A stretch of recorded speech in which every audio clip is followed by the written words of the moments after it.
Hello बच्चों, आज हम लोग जा रहे हैं आपकी पाठ्य पुस्तक मंजरी कक्षा 8 का पाठ 10 भक्ति के पद का प्रश्नोत्तर करने। इससे प्रीवियस लेसन्स की अगर आपने एक्सरसाइज वीडियो नहीं देखी तो उसे आप प्लेलिस्ट में ज़रूर चेक कर लें। आपको सभी लेसन्स की एक्सरसाइज एक साथ मिल जाएगी।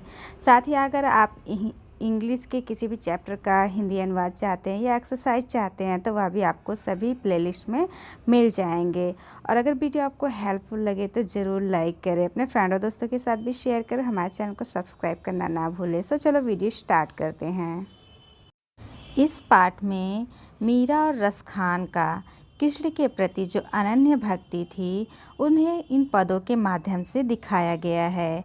आई होप कि आपने इस पूरे लेसन्स को पढ़ा होगा और समझा होगा, क्योंकि इन पदों को मतलब इस एक्सरसाइज को करने से पहले आपको जो है उन पदों का अर्थ आना ज़रूरी है। सो चलते हैं नेक्स्ट क्वेश्चन की। मीरा प्रभु से क्या प्रार्थना कर रही हैं?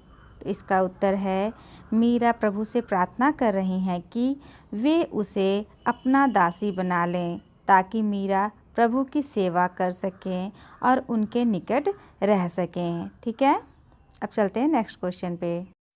अगला प्रश्न है, द्रौपदी की सहायता ईश्वर द्वारा किस प्रकार की गई?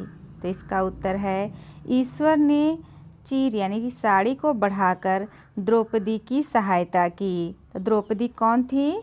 वह महाभारत में 5 पांडवों की पत्नी थी।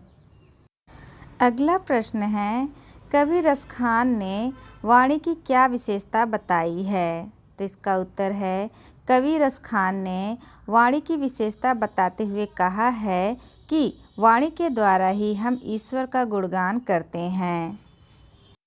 अगला प्रश्न है, कवि रसखान ने तीनों लोकों के राज्य को कृष्ण की किन वस्तुओं से तुच्छ कहा है? तो इसका उत्तर है कवि रसखान ने तीनों लोकों के राज्य को श्री कृष्ण की लाठी और कंबल से तुच्छ कहा है। अगला प्रश्न है, त्यो रस खानी वही रस खानू, जू है रस खानी सो है रस खानी। पंक्ति का आशय है भगवान श्री कृष्ण ऐसे हैं जो अपने भक्तों को कभी भी नाराज़ नहीं करते हैं और उनसे बहुत प्रेम करते हैं। वह तो आनंद की खान है, उनसे नाता जोड़ने में सुख ही सुख है। इसी प्रकार आप निम्नांकित पंक्तियों के आशय स्पष्ट कीजिए।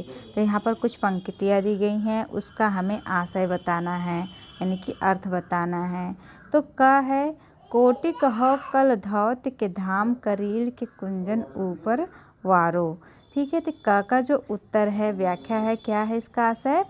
कवि रसखान कहते हैं कि वे ब्रज की कांटेदार झाड़ियों के लिए सोने के 100 महल और स्वर्ग भी निछावर करने को तैयार हैं। ठीक है, तो इसका आशय क्या है?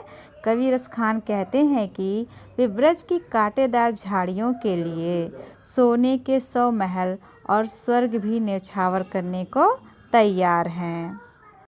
अगला है ख, जान वही उन प्राण के संग और मान वही जो करे मनमानी। तो इसका आशय क्या है? कवि रसखान कहते हैं कि मनुष्य के जीवन की सार्थकता इसी में है कि वह प्रभु के गुण गाता रहे और मन की सार्थकता इसी में है कि वह सदैव ही प्रभु को स्मरण करता रहे। ठीक है, तो जो है इन दोनों का आशय नीचे ही का और खा में दिया है, तो आप इसे अपनी कॉपी में अच्छे से नोट कर लें।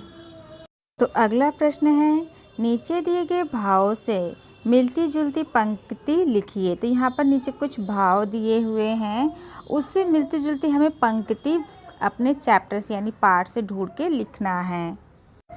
तो जैसे फर्स्ट है, कान वही अच्छे हैं जो हर पल भगवान श्री कृष्ण की वाणी सुनते हैं। और दूसरा है, भक्त की रक्षा करने के लिए आपने नरसिंह का रूप धारण किया। ठीक है, तो इन दोनों का आपको जो है अपने पाठ्य पुस्तक उस पाठ में से जो सेंटेंस इसके भाव को स्पष्ट कर रहे हैं उसको लिखना है।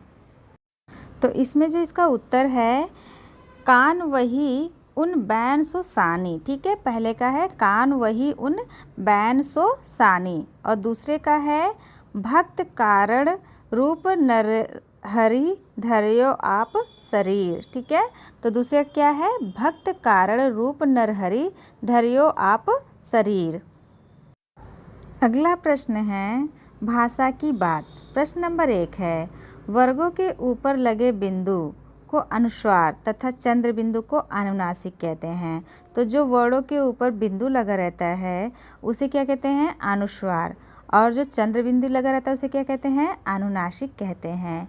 अनुस्वार का प्रयोग क वर्ग, च वर्ग, ट वर्ग, ता वर्ग और प वर्ग के पांचवें वर्ण के स्थान पर किया जाता है। जैसे क वर्ग में क ख ग घ अंगा है ना, तो अंगा के स्थान पर जो है अनुस्वार यानी वो जो बिंदी लगती है उसका इस्तेमाल किया जाता है। इस तरह से पांचों जो वर्ग हैं, क वर्ग, च वर्ग, ट वर्ग, ता वर्ग, प वर्ग, सभी का जो पांचवा अक्षर होता है जैसे क ख ग अंगा, ञ, अड़ा, इन सब के स्थान पर उस अनुस्वार का इस्तेमाल किया जाता है।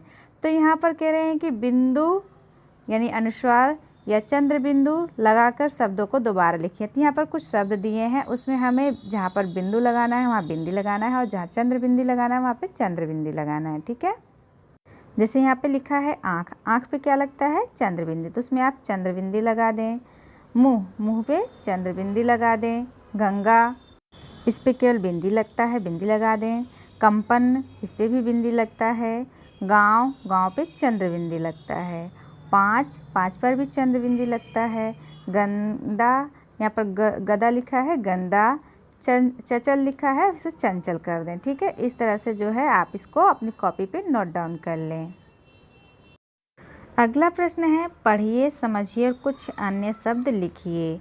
तो यहाँ पर क्या है कि जो र होता है उसको, जो र होता है उसका हम 3 तरह से उपयोग करते हैं। एक उड़ंतु र के रूप में करते हैं, एक नीचे जो हम शब्दों के नीचे लगा देते हैं, और एक जो हम ट्रक के नीचे वाले जो वर्ड होते हैं उसके नीचे लगाते हैं। इस तरह से र का जो उपयोग होता है वह तीन तरह से होता है। तो पहले में देखो गर्मी लिखा है ना, उड़ंतु र लगा है, तो आप जो है उड़ंतु र लगा कर इसे धर्म बनाएंगे। यहाँ पर जो र नीचे इसमें हलंत लगा, इसे हटाकर आप इसे माँ के ऊपर उड़ंतु बना देंगे। फिर यहाँ देखो द्र लिखा है, द्रुम, तो क्रूर में भी हम आधा र लगा के दूसरा वर्ड लिख लेंगे। और ट्रक है तो ट्रक हमें उससे जो है ड्रम भी बना सकते हैं। अगला प्रश्न है, दिए गए शब्दों के मानक रूप लिखिए। तो यहाँ पर कुछ शब्द दिए हैं, उसका हम जैसे हिंदी में इस्तेमाल करते हैं वैसे शब्द यहाँ पे लिखने हैं। जैसे पहला है, क्या क्या शब्द दिए हैं, शरीर, लाज, प्राण, अपनों, ठीक है, और गुण। तो इनको आपको लिखना है। तो यहाँ देखो उत्तर यहाँ बगल में लिखा हुआ है, इसके नीचे मैंने डबल अंडरलाइन कर दिया, यहाँ से इसका उत्तर शुरू हो जाता है। शरीर को आप लिखेंगे बड़ा सा लगा के शरीर। लाज को आप लिखेंगे लज्जा। प्राण को प्राण, आपनों को अपना, और गुण को गुण, ठीक है। इस तरह से ये इसका मानक रूप हो जाएगा। अगला प्रश्न है, ब्रज भाषा के शब्द बैन, सानी, गात, उही, करे, अरु को खड़ी बोली हिंदी के रूप में लिखिए, ठीक है। ये सब क्या है, ब्रज भाषा के शब्द हैं, इसे आपको खड़ी बोली हिंदी के रूप में लिखना है। तो इसका उत्तर है, बैन को आप लिखेंगे बाणी, सानी को सुनना, गात मीन्स शरीर, उही को आप क्या लिखेंगे उनकी, करे को लिखेंगे करना, अरु को और, ठीक है। तो ये जो ऊपर वर्ड सब हैं क्या है, ये ब्रज भाषा के शब्द हैं और इसको आपको हिंदी यानी खड़ी बोली हिंदी में लिखना है, ठीक है।